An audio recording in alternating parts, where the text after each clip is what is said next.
అందరికీ నమస్కారం. నా పేరు కాళహస్తి కన్నా, భారతీయ కాపు సేవా సమితి జాతీయ అధ్యక్షుడిని. జగన్మోహన్ రెడ్డి 2.0 అనే ప్రోగ్రాం స్టార్ట్ చేసి కార్యకర్తలతో మాట్లాడుతూ ఆయన మాట్లాడుతున్న మాటలు ఒకసారి రాష్ట్ర ప్రజలందరూ గమనిస్తూనే ఉన్నారు.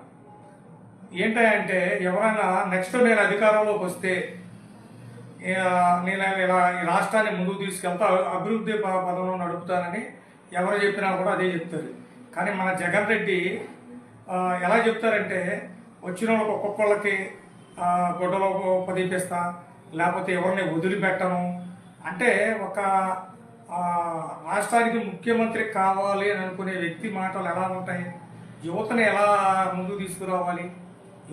యువతకి ఏమని చెప్పాలి?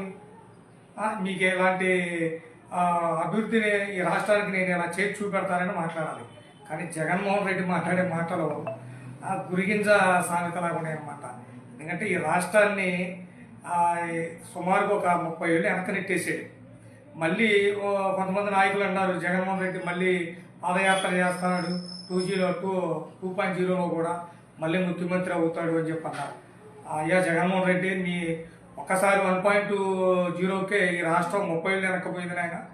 ఇక నిన్ను మళ్ళీ నాకు తెలిసినంత వరకు నేను పులివెందులో కూడా ఎమ్మెల్యేగా గెలిపించారో ఈ రాష్ట్ర ప్రజలు, అది గుర్తుపెట్టుకొని ఇప్పటికైనా మాట్లాడితే బాగుంటుందని భారతీయ కాపు సేవా సమితి నీకు ఒక సూచన చేస్తుంది జగన్మోహన్ రెడ్డి గారు.